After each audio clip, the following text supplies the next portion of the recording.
जय Hind everyone, this is Prachi ma'am from Yashotej academy Pune. आज हम लोग हमारा सेकंड लेक्चर शूट करने जा रहे हैं और वो होगा इडियम्स एंड फ्रेजेस पे। इडियम्स एंड फ्रेजेस मतलब होता क्या है भाई, है ना। एक सेंटेंस तुम लोगों को दिया जाता है, वो सेंटेंस में कुछ फ्रेजेस, इसमें मराठी में क्या बोलेंगे हम लोग उसको, मणि, राइट। तो कुछ फ्रेजेस दिए जाते हैं और वो फ्रेजेस का तुम्हें मोस्ट एप्रोप्रिएट आंसर चार ऑप्शन में से फाइंड करना पड़ता है।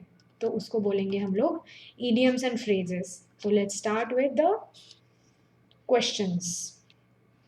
तुम्हारा फर्स्ट क्वेश्चन है, Ram is very calculative and always has an axe to grind. मतलब जो हमने अंडरलाइन किया हुआ है, कुछ वर्ड्स को अंडरलाइन किया हुआ है, इसका हम लोगों को मीनिंग फाइंड आउट करना है। Ram is very calculative and always has an axe to grind. मतलब क्या होता है axe to grind, have an axe to grind means to have private reasons, to have private reasons for being involved in something। मतलब arguing nature, right. तो इसका meaning क्या है, to have private reasons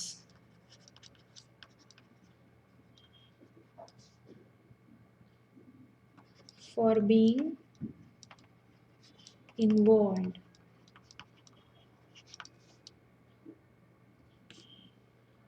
तो इसका सबसे अप्रोप्रिएट मीनिंग क्या है, has no result, Ram is very calculating and always has no reason, this is wrong. Words for both side, वो कैलकुलेटिव है तो वर्ड्स फॉर बोथ साइड होगा क्या, नहीं। Has a private agenda, right. मतलब to have private reasons, axe in grind मतलब ही has private agenda for doing some work. तो C option correct है हमारा। फेल्स टू अराउज इंटरेस्ट, ये भी इनकम्प्लीट लगता है सेंटेंस अगर उसका मीनिंग हम लोग निकालने जाए तो। सी जब हम लोग सेंटेंस में इंसर्ट करेंगे तो हम लोगों को अच्छे से पता चलेगा कि क्या एग्जैक्टली मीनिंग है, राइट। तो ऐसे हम लोग idioms and phrases find out, उसका मीनिंग फाइंड आउट करते हैं। नेक्स्ट तुम्हारा है, the police looked all over for him but drew a blank. मतलब जो पुलिस थे उन्होंने उसको बहुत ढूंढा, looked all over for him but drew a blank मतलब उन्हें वो नहीं मिला, है ना। तो क्या इसका आंसर है, put him in a prison, no, right. Arrested him, no. Took him to court, ये भी नहीं चलेगा। तो क्या है, डिड नॉट फाइंड हिम, यहाँ पे बट आया, हम लोग थोड़ा सा लॉजिक लगा सकते हैं यहाँ पे, right. But did not find him मतलब उन्होंने ढूंढा उसको पर उन्होंने वो ढूंढ नहीं पाए। तो ए ऑप्शन करेक्ट है। Next, those new shoes are all the rage these days। all the rage means क्या होता है,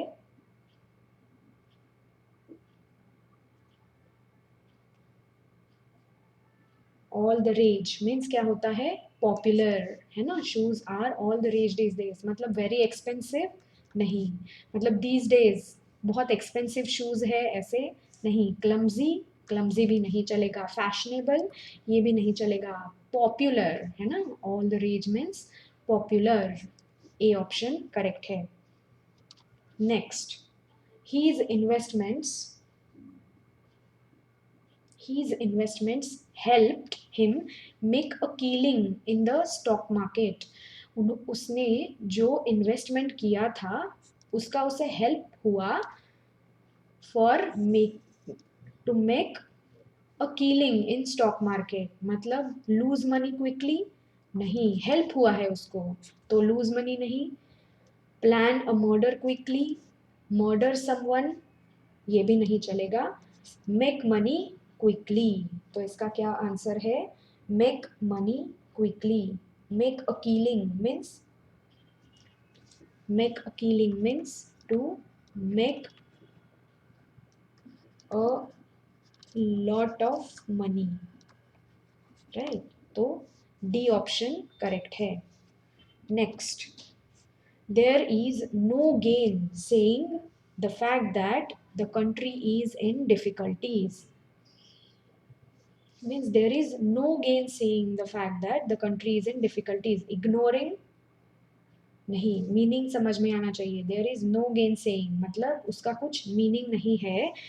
the fact that country is in difficulty, country difficulty में है, राइट. तो इसका ऑप्शन क्या है? गेन से. गेन से क्या है हमारा? वर्ब है.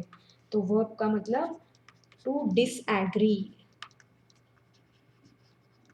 टू डिसएग्री और टू डिनाई. मतलब गेन सेइंग का मीनिंग क्या है? To disagree. कहाँ पे है disagree? Ignoring, hiding, forgetting, denying, right. D is correct option. मतलब उसमें कुछ भी वाद नहीं है, या फिर क्या बोल सकते हैं हम लोग, उसमें हम लोग डिनाई नहीं कर सकते फैक्ट को कि कंट्री डिफिकल्टीज में है. तो डी ऑप्शन करेक्ट है. Next, his speech has taken the wind out of my sails. मतलब take the wind out of somebody's cells means to make somebody suddenly less confident.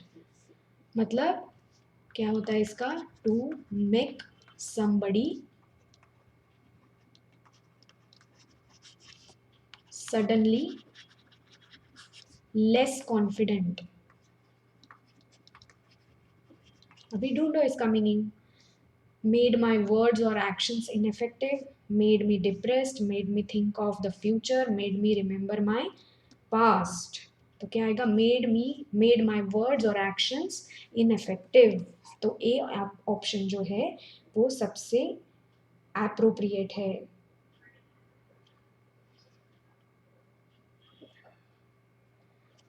Depressed, directly हम लोग depressed नहीं बोल सकते क्योंकि depression वो और आगे वाली स्टेट हो गई. यहाँ पे जो स्टेट है तो यहाँ पे नॉर्मल सडन स्टेट है, तो इसीलिए हम लोगों को इनफेक्टिव एक्शंस उसके इनफेक्टिव हो गए. तो A option is more appropriate. Next, there is no point in discussing the new project with him as he always pours cold water on any ideas. मतलब pours cold water, किसी पे भी अगर हम लोग कुछ ऐसी ये है हमारी आग है, उस पर हम लोगों ने कोल्ड वाटर डाल दिया तो वो आइडियाज़ कोलैप्स हो जाते हैं, है ना. वो आग जो है वो कोलैप्स हो जाती है. वैसे ही अगर pour cold water means in a negative sense में उसको लिया है, there is no point in discussing new project with him.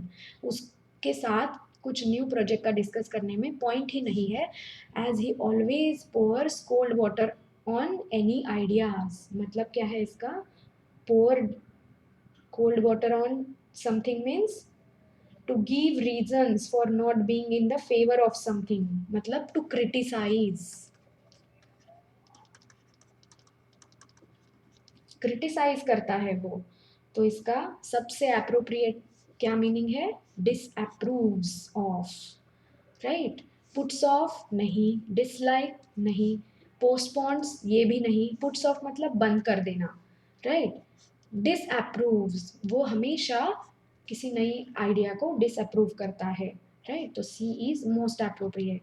Next, regardless of what her parents said, she wanted to let her hair down that night.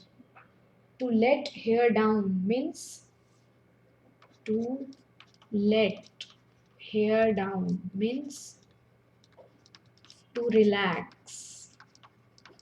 उसको relax करना था. मतलब really wanted, she really wanted to enjoy. wash her hair नहीं, comb her hair नहीं, work till late नहीं, enjoy मतलब to relax. मतलब A option is more appropriate. Next, I jumped out of my skin when the explosion happened. Jump out of the skin. Jump out of the skin मतलब to move out of, to move out. To move out of something, मतलब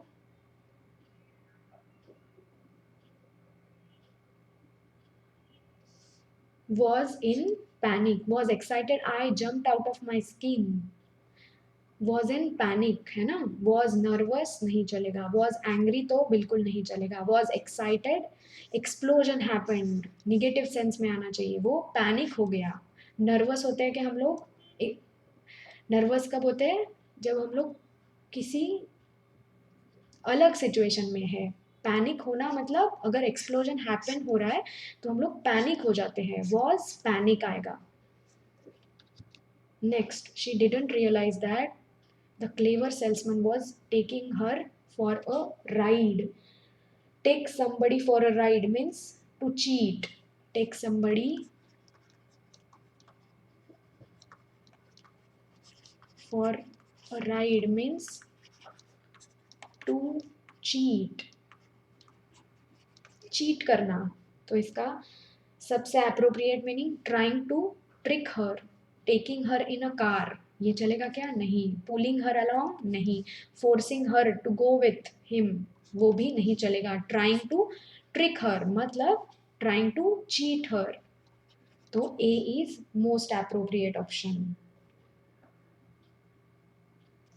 next, the project is carried over to this year and we need to keep the ball rolling. To keep the ball rolling, ये बहुत basic question है। To keep the ball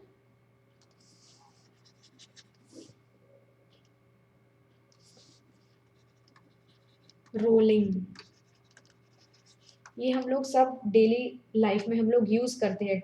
to make something happening है ना, to make something happening. The project is carried over to this year and we need to make something happening, मतलब क्या होता है इसका ऑप्शन, क्या आएगा, to continue the work. More information नहीं, टू डू बेटर ये भी नहीं चलेगा।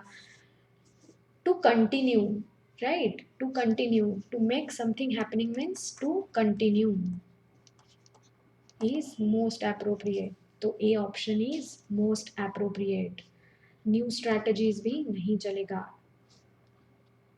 Next, the host team bore the palm, host team bore the palm in the league matches, bore the palm means to win, जो host team थी वही league matches की winner रही, मतलब उसने डिफीट किया बाकी के लोगों को, right. Was victorious, was defeated नहीं आएगा, वॉज विक्टोरियस पॉजिटिव सेंस में लेना है हम लोगों को ये, मतलब bore a palm means to win, win मतलब विक्ट्री होना।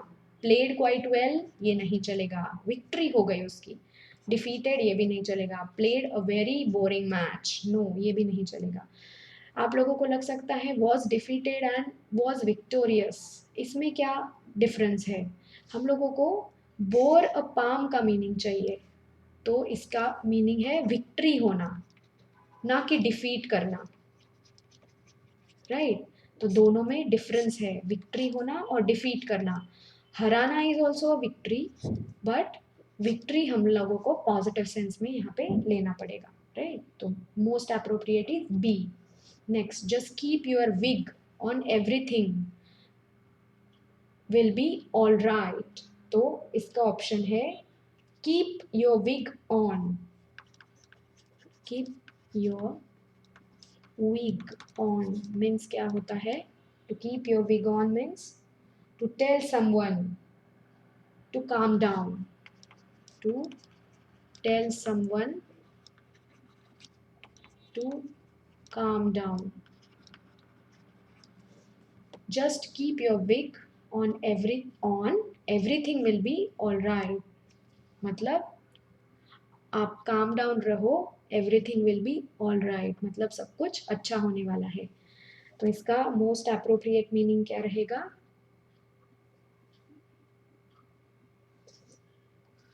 काम डाउन कहाँ पे लिखा है? ऑप्शन सी में लिखा है, तो calm down is most appropriate. Next, parents pay through the nose for their children's education. Pay through the nose मतलब क्या होता है? टू पे टू मच मनी, है ना. हमारे पेरेंट्स हमारे एजुकेशन के लिए बहुत मनी सेव करके रखते हैं और पे भी बहुत ज़्यादा करते हैं. टू पे so much money,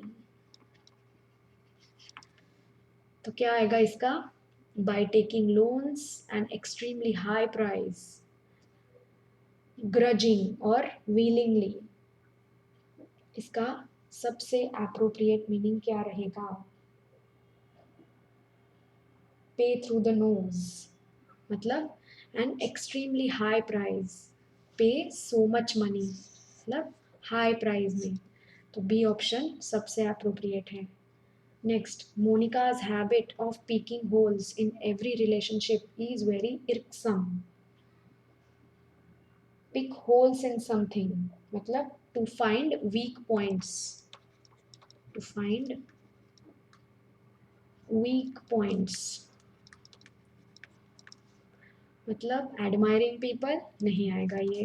finding fault है ना, क्रिटिसाइजिंग पीपल, सब कुछ करेक्ट ही लगता है ना. क्रिटिसाइजिंग पीपल ये भी नहीं चलेगा, आर्ग्यूइंग पीपल ये भी नहीं चलेगा. Finding faults, finding weak points, तो फॉल्ट फाइंड करने का. पिक होल्स मतलब to find faults. once the case reached the court, the police washed their hands off. The police washed their hands off मतलब washed their hands off मतलब क्या होता है? निकाल लेना, अपनी जो उनकी रिस्पॉन्सिबिलिटी थी उसमें से उन लोगों ने हाथ निकाल लिए, है ना. हमारा इसमें कुछ लेना देना नहीं है, ऐसे उन्होंने बोला. वेटेड फॉर रिस्पॉन्स टू नहीं. काम the credit, claim the credit नहीं. डिसएसोसिएटेड देमसेल्व्स फ्रॉम, है ना, तो ये क्या आएगा? डिसएसोसिएटेड मतलब उन लोगों ने क्या किया? एसोसिएशन उन लोगों ने कम कर दिया, मतलब उन लोगों ने डिसएसोसिएट कर दिया खुद को जब कोर्ट में केस चला गया. तो C is most appropriate. Let's buckle down and finish the assignments. To buckle down मतलब क्या होता है? वर्क हार्ड, है ना. Let's buckle down and crack the SPI, है ना. Let's buckle down and crack the SPI, correct. तो तुम लोगों को एसपीआई क्रैक करनी है तो बकल डाउन होना पड़ेगा, वर्क हार्ड करना पड़ेगा. तो C option is more appropriate. Next, I am so hungry I could eat a horse. To eat a horse means क्या होता है? To eat a horse means extremely hungry. I am extremely hungry. Right? मतलब B option is more appropriate. Die नहीं आएगा. I am so hungry so I could die ये नहीं चलेगा. I could run fast ये भी नहीं चलेगा. I could eat anything नहीं. To be extremely hungry, I am so hungry that eat a horse means extremely hungry. To be extremely hungry. B is more appropriate.